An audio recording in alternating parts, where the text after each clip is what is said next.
السلام علیکم ورحمت الله. زه شبیر احمد امین یم او تاسو زده کوئ اکاونټینګ. د اکاونټینګ سیریز مونږ شروع کړی او دا په هغه کې یو بل لیسن دی. په پریویس لیسن کې مونږ په ټایپ آف اکاونټ باندې بحث کړی او په هماغه ځای کې مې تاسو سره دا خبره کلیر کړې وه چې دغه 15 ټایپ آف اکاونټ یا هیډ آف اکاونټ دا ستاسو باید په یاد وي چې هغه کې یو ایسټ و،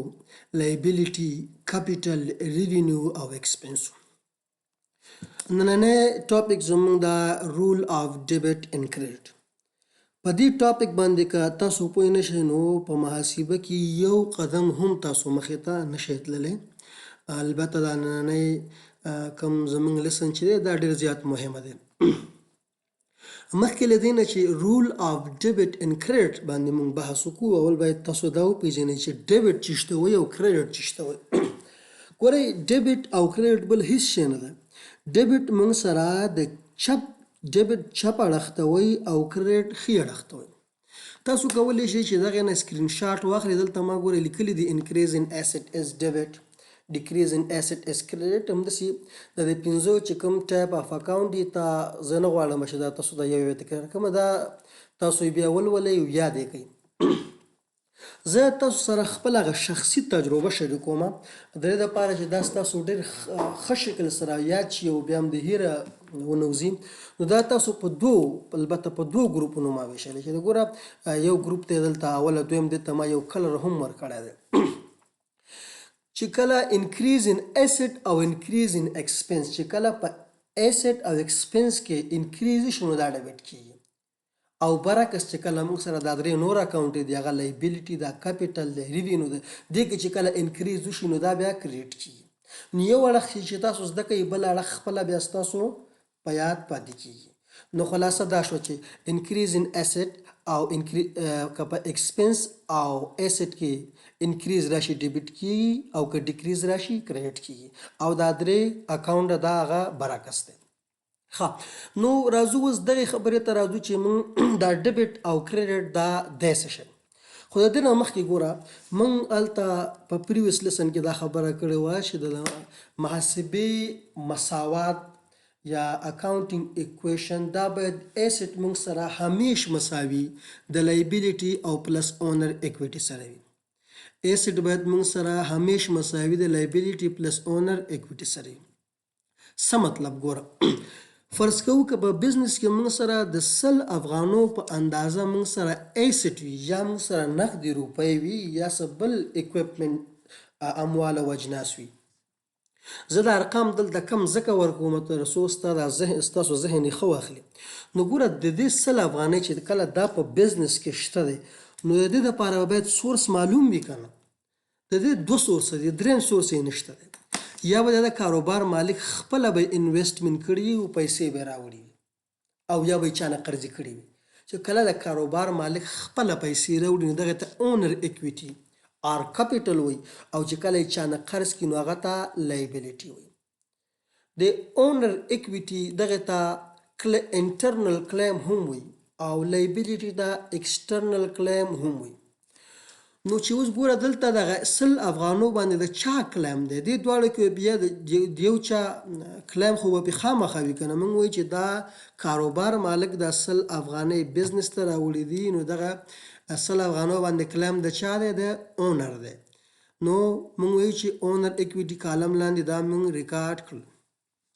صحیح. ښه، لږ ساعت دپاره تاسو داسې فکر وکړئ چې تاسو بیخي په دې ډیبټ او کریډټ باندې نه پوهېږئ او تاسو ته دا یو ټیبل درکړل شوی دی او په دې بزنس کې چې څه ټرانزیکشن کیږي هغه موږ په همدغې ټیبل کې ریکارډ کوو.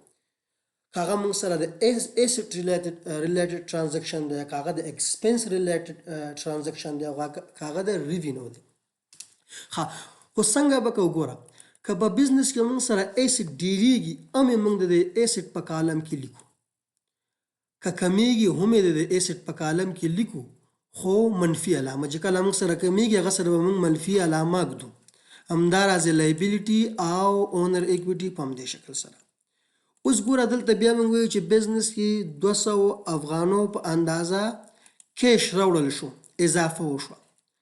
ښه، دغې باندې 100 افغانو په اندازه د بزنس مالک یو چا نه قرضې کړي وي او 100 افغانۍ خپلې وي. نو اوس ګوره دې ځای کې موږ د محاسبې مساوات ساتلی دی. 100 او 200 300 100 200 300. اوس بل ځلې مطلب دا دی چې دا 200 افغانۍ چې کله بزنس کې شته دی نو دې باندې د 100 افغانو باندې د چا کلیم دی ایکسټرنل کلیم دی چې د بزنس مالک چا نه قرضې کړي دي او 100 افغانۍ دا انټرنل کلیم دی د کاروبار مالک دعوی پیدا. صحیح. نو اوس چې کله موږ دا خبره مخکې کړې و چې کله اوس موږ سره په دې بزنس کې د 100 افغانو په اندازه ایسټ کمیږي، ایسټ کم شو. چې کله ایسټ کم شو معنا دا ده چې هلته د یو چا حق باید موږ راکم کړو، هلته د یو چا کلیم راکم شوله. نو چې کله موږ سره کمیږي موږ یې هم په دغه کالم کې لیکو، خو هغه نه مخکې به موږ دلته منفي علامه کړو، منفي 100. معنا دا ده چې 100 افغانو په اندازه ایسټ کم شو. خو دغه 100 افغانۍ باید موږ د یو چا حق راکم کړو کنه. نو موږ ویو چې دا د کاروبار مالک 100 افغانۍ بیرته د کاروبار نه راویستلې. نو دلته باید وبخښئ موږ باید دلته منفي علامه ولګوو، منفي 100. هر ټرانزیکشن چې کېږي په دغه طریقه به موږ کوو. خو دلته یو مشکل دی او مشکل دا دی چې کله موږ په یو بزنس کې ټول ټرانزیکشن په دغه طریقه کار سره وکړو نو دا یو کمپلیکیټډ طریقه ده، دا یو ډېره سخته طریقه ده، بلکې موږ دې ته ناشونی کار هم ویلی، دا یو ناشونی کار دی. خو که په دغه طریقه باندې موږ دا هر ټرانزیکشن ریکارډ کړو نو موږ سره د محاسبې دا د مساوات یا تعادل ساتل کیږي.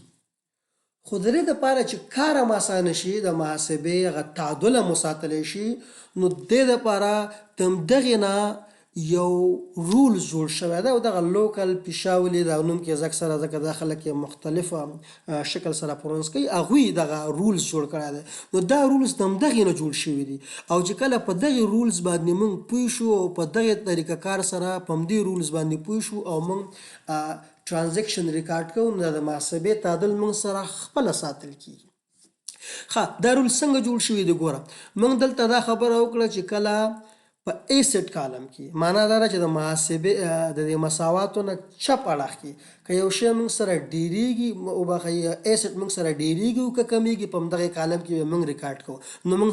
څنګه به لیکو چې موږ سره انکریز آینه مطلب انکریز ان ایسټ که په ایسټ کې اضافه والی راځي هم یې موږ په د مساواتو نه په چپ اړخ کې ریکارډ کوو او که کموالی راځي نو کموالی علامه به موږ منفي سره ښیو که نه، منفي ډیکریز ان ایسټ. او که په ایسټ کې کموالی راځي هم به یې موږ په همدغې د مساواتو نه په چپ اړخ کې ریکارډ کوو او بیا به د مساوي علامه ږدو. مساوي علامه به ځکه ږدو چې دلته د مساوي ساین شته دی. اوس راځو دې خوا دې دواړو ته موږ یو نوم ورکوو، که هغه اونر اکویټي ده او که هغه لایبیلیټي ده. دا ګوره دلته د 200 افغانو باندې د چا کلیم دی؟ یا به په انټرنل کلیم وي چې هغه ته موږ اونر اکویټي یا کیپیټل د کاروبار مالک، یا به په ایکسټرنل کلیم وي. دې دواړو که انټرنل یو که ایکسټرنل دې ته موږ کلیم نوم ورکوو. نو موږ وایو چې کله انکریز اینډ کلیم CL نه مطلب کلیم هم یې موږ په دغې کالم کې ریکارډ کوو او منفي چې کله مطلب کله موږ سره کمیږي او ډیکریز ان کلیم هم یې موږ په دغه کالم کې ریکارډ کوو. خدای دې وکړي چې دغه ځای پورې تاسو پوه شوي اوسئ. اوس راځو ګوره تاسو کې که څوک په ریاضي باندې پوه شو نو هغه په دې خبره باندې ښه ذهن کار کوي چې کله موږ غواړو دغه علامه ده د منفي علامه ده مثبت کړو او د مساواتو نه چې کله موږ یو ارقام د مساواتو ښي اړخ نه چپ اړخ ته انتقالول غواړو او د چپ اړخ نه ښي اړخ ته انتقالو نو هلته علامه تغییر کوي، که منفي وي مثبت کیږي او که مثبتي منفي کیږي. موږ داسې وایو چې انکریز ان ایسټ دا خپله لیکو. زه غواړم چې دغه علامه اوس منفي علامه په مثبت بدله کړم نو د محاسبې دی خو د محاسبې د ښي اړخ کې چې کوم دا ډیکریز ان کلیم دی دا کومې خوا ته راوړم؟ چپې خوا ته راوړم. نو زه وایم چې ډیکریز ان کلیم صحیح او بیا مساوي علامه ده، مساوي علامه بیا پرس کوم. راځم اوس دې ته موږ ویل چې انکریز ان کلیم دی خوا ته انکریز اینڈ کلیم دا خپله لیکمه او دغه منفي علامه دا زه په مثبت بدلومه او د مساواتو چې کوم دا چپ اړخ کې دی ډیکریزن ایسډ دا ښي اړخ ته راوړمه ډیکریزن ایسډ دا ما ښي اړخ ته راوړم صحیح ګورئ دا کوم دا به زه لږ لوی کړم دا کوم رولز چې د کوم دا د ډیبټ او کریډټ کوم رولز چې دي دا د همدغې نه جوړې شوي دي څنګه جوړ شوي دي ګوره موږ وایو چې انکریز ان ایسټ ایز ډیبټ چې کله په ایسټ کې اضافه والی راشي ډیبټ موږ یې ډیبټ کوو او ډیبټ موږ ویل چې کوم اړخ دی چپ اړخ دی راځئ ګوره انکریز ان ایسټ ایز ډیبټ او ایسټ د مساواتو نه کوم اړخ کې پروت دی ایسټ د مساواتو نه چپ اړخ کې پروت دی بیا وایو ډیکریز ان ایسټ ایز کریډټ چې کله په ایسټ کې کموالی راشي هغه مونږ کریډټ کوو دې خواته ګوره ډیکریز ان ایسټ ایز کریډټ او دغه ډیکریز دا د مساواتو نه کم اړخ کې پروت دی ګوره مساواتو نه ښي اړخ کې پروت دی او ښي اړخ مونږ وایو چې د کریډټ اړخ دی نو دا د کریډټ شو نیکسټ مونږ سره دا ګوره انکریز ان لایبیلیټي از کریډټ چې کله لایبیلیټي مونږ سره ډیر شي دا کریډټ کیږي ګوره چې کله لایبیلیټي ډیره شوله نو معنا دا ده چې کلیم ډیر شو کنه او چې کلیم کله ډیر شي موږ دلته وایو ګوره انکریز ان کلیم نو انکریز ان کلیم موږ سره څه کیږي دلته د مساواتو نه کم اړخ کې پروت دی موږ سره د مساواتو نه ښی اړخ کې پروت دی معنا دا ده چې کریډټ کیږي انکریز ان لایبیلیټي اټ مین انکریز ان کلیم نو دا موږ سره کریډټ شو او ډیکریز ان لایبیلیټي از ډیبټ چې کله موږ سره لایبیلیټي کم شي معنا دا ده چې هلته کلیم کم شو نو ډیکریز ان کلیم موږ سره د مساواتو نه په کم اړخ کې پروت دی چپ اړخ کې پروت دی نو ځکه ډیبټ کیږي ها انکریز ان کیپیټل از کریډټ چې کله موږ سره کیپیټل انکریز شي کیپیټل موږ سره انکریز شي معنا دا ده چې انکریز ان کلیم وشو کنه د یو چا حق داوا په بزنس باندې هغه داوا ډیره شو نو انکریز ان کیپیټل مین انکریز ان کلیم او انکریز ان کلیم دلته تاسو کو وګورئ انکریز ان کلیم موږ سره څه شی دی کریډټ کیږي او ډیکریز ان کیپیټل مین ډیکریز ان کلیم ډیکریز ان کلیم موږ سره دلته دا څه شو دا موږ سره ډیبټ شو نیکسټ موږ سره دی ګوره دا ریوینیو او ایکسپنس دا هم همدغې نه جوړې شوي دي څه مطلب ګوره چې کله بزنس ته ریوینیو حاصل شي ګټه وکړي نو هغه دا ریوینیو دا ګټه دا به د کاروبار د مالک د سرمایې سره جمع کیږي کنه نو چې کله موږ مطلب انکریز ان ریوینیو شو معنا دا ده چې انکریز ان کلیم هلته کلیم کې اضافه والی د هغې نو انکریز ان کلیم موږ سره څه شی دی کریډټ دی او ډیکریز ان ریوینیو چې کله ریوینیو کمیږي معنا دا ده چې کلیم کمیږي او ډیکریز ان کلیم موږ سره بیا دلته څه شو ډیبټ شو ایکسپنس په همدغې طریقې سره چې کله ګوره موږ سره ایکسپنس ډیر شي نو چې کله موږ سره ایکسپنس ډیر شو نو دا موږ سره ډیبټ کیږي ولی چې کله ایکسپنس موږ سره سوا شي نو دلته د کاروبار چې کومه ګټه وي هغه کمیږي کلیم کمیږي او چې کله ډیکریز ان کلیم راشي نو دا ډیبټ کیږي زه دا درس په دې که تاسو پوه شوي ډیره ښه ده او که په دې باندې د چا ذهن نه وي خلاص نو تاسو خلاصه دومره زده کوئ او نیکسټ ویډیو دپاره نیکسټ چې کله موږ ویډیو ریکارډ کوو تاسو ته باید دا زده وي چې کله موږ سره انکریز ان ایسټ او انکریز ان ایکسپنس کیږي دا موږ ډیبټ سایډ ته ریکارډ کوو انکریز ان ایسټ او انکریز ان ایکسپنس دا موږ ډیبټ سایډ ته ریکارډ کوو ډیکریز ان ایسټ او ډیکریز ان ایکسپنس دا موږ کریډټ سایډ ته ریکارډ کوو او چې کله موږ سره انکریز ان لایبیلیټي انکریز ان کیپیټل او انکریز ان ریوینیو دا موږ سره په کریډټ کې راځي او برعکس ډیکریز په ډیبټ کې راځي خلاصه تاسو داسې زده کوئ چې موږ سره ایسټ او ایکسپنس چې کله انکریز شي ډیبټ کیږي یو اړخ یې چې زده کوي بل اړخ کې خپله ستاسو زده کیږي او لایبیلیټي کیپیټل او ریوینیو دا چې به انکریز شي نو دا موږ سره کریډټ کیږي خدای دې وکړي چې تاسو پرې پوه شوي اوسئ